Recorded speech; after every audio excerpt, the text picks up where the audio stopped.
What's going on, Broncos country? Welcome into the Broncos Breakdown by Chat Sports. I'm your host, Matthew Peterson, and coming up on today's show, we got the latest news and rumors stemming from OTAs, plus an update on who the next owner of the Broncos is going to be at the tail end of the show. Plus, we got some shout-outs, so stay tuned for that. But first up on the show, OTAs is moving on into week 2, and we got some takeaways from it as the media was allowed to come to the practice yesterday on Tuesday.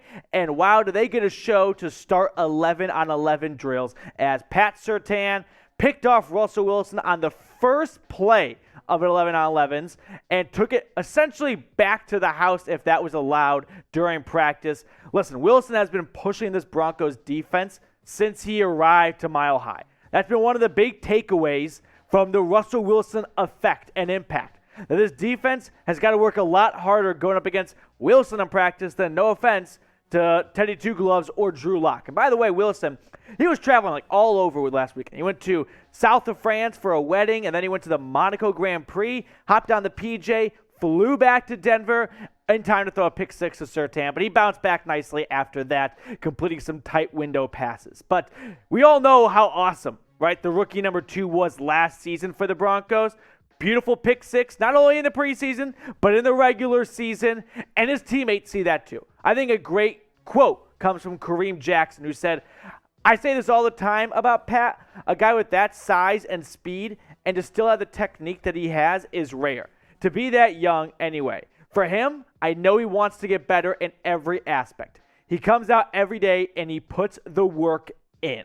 He absolutely has looked more like a veteran than a rookie from what we've seen so far as he gets ready for his sophomore season. But if you think Pat Surtain is the real deal, I'm going to bring back an oldie but a goodie here on the channel. Subscribe, and I'm going to put your name, because YouTube, the powers that be, right, over there in Silicon Valley, can get me the names of everyone that's subscribed. I'll put you on a letter that I will mail to Surtain, showing him that Broncos country is all in on the 9th overall pick last year. Plus, if anyone watched the Broncos schedule release video with Russell Wilson and Peyton Manning as the interns, we saw like a quick moment where Wilson was doing the mail guy duty, and I got to see where all my letters went. The letters to Vic Fangio, to George Payton, to Nathaniel Hackett, to Russell Wilson. So still waiting to reply back, but they're playing hard to get. That's fine. But subscribe, and your name gets on a letter to Pat Surtain. The guy was awesome last year, right? Can we just take a moment to remember how great he was as a rookie? It kind of was a bummer that he was on a team that really wasn't exciting, so people weren't talking about them all that much. But 4 interceptions in his rookie season and 1 touchdown, that pick six in the Chargers game.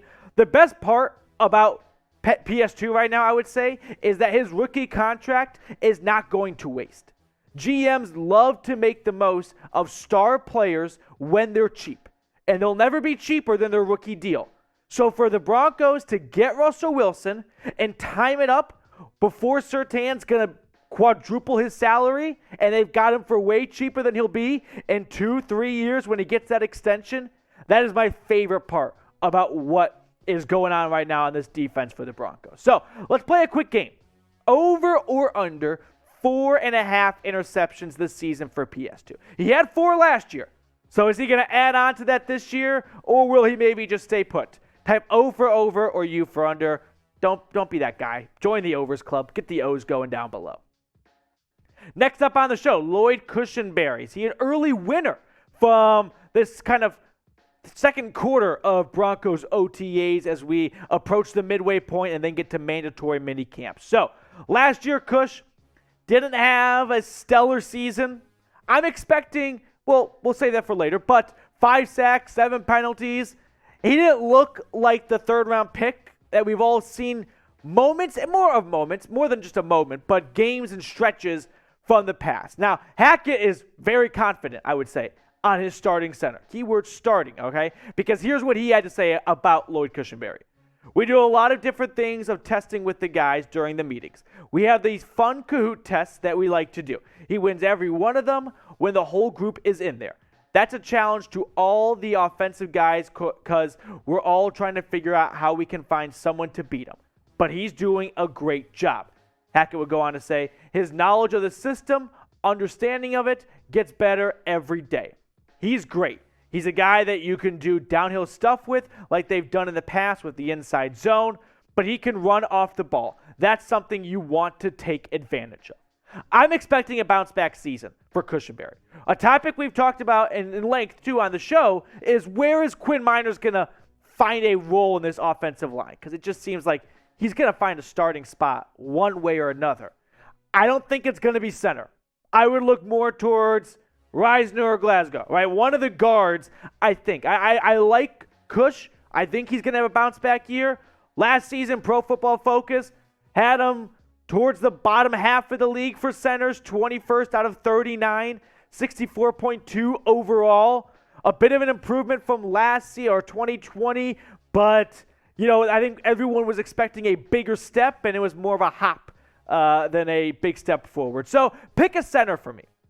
Who do you think is going to be snapping the ball to Russell Wilson week 1? Cushenberry or Belly?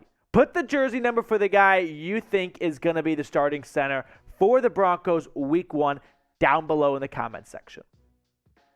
Final story nugget news section of today's show. We've got some reported finalists for the next Broncos owner. So we're going to go name by name and add some color to the picture because a lot of these guys are just really old dudes, have a ton of money, and you've never heard of them before. So the first one, though, familiar name. We've seen him before, Rob Walton, the heir to Walmart, who's got connections to the NFL, right? His has a relation to Stan Kroenke, who owns the Rams. So the early perception of Walton is he is the leader of the group. He's got more money than anyone else. That's not an issue. And the Joe Ellis-led CEO, Pat Bowlen Trust, has an obligation a fiduciary obligation to take the highest bid. And who can offer the most money? Rob Walton. Now, next guy up is Josh Harris. He is the owner of the 76ers, or part of the ownership group for the Philadelphia 76ers and the New Jersey Devils. So he knows a thing or two about owning and running a pro sports team. He also has some experience in the NFL game. He's a part owner for the Pittsburgh Steelers. So I like the background Harris offers because he knows a thing or two about running a pro sports team. This isn't Walmart, right? They're not just restocking things. You're running an NFL team, and a very proud one with it. So for Harris to have that experience in the NFL, that's something you like to see, right? Is it a deal breaker that Walton doesn't? No, not really. Not. I wouldn't say not really, not at all. But for the Broncos, for Broncos country, you want someone in there that's just going to keep the ship a course, right? Don't get in the way. Magic Johnson also has ties to this group, so that's kind of a fun nugget right there. Magic, who is a part owner for the LA Dodgers, who chipped in $50 million for the Dodgers, is expected to up that to be a part of the Broncos ownership group. Next batter up is Jose Feliciano, who's a part of Clear Lake Capital. We all know who Clear Lake Capital is, of course. No, you don't. But what you might know is, if you saw this in the news the other day, first off, Jose Feliciano, it was first reported as the Todd Boehly Group. So that's something we've seen. That's a name we've seen for Broncos ownership. That is something to watch right there, or something to keep in mind of. That's who he's kind of associated with.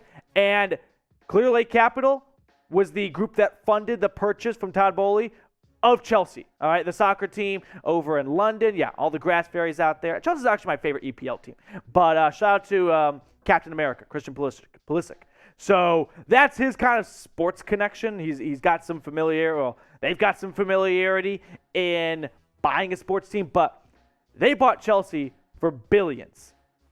I don't know if they have enough in their wallets to turn things around and go buy the Broncos for north of $4 billion. That just seems like that's quite a spending spree. Final ownership name to keep an eye on for is a college basketball star, legend. Matt Ishbak went to Michigan. He was part of that final, went to a championship 20 plus years ago at this point. Anywho, he's with the United Wholesale Mortgage Company, another household name we all know.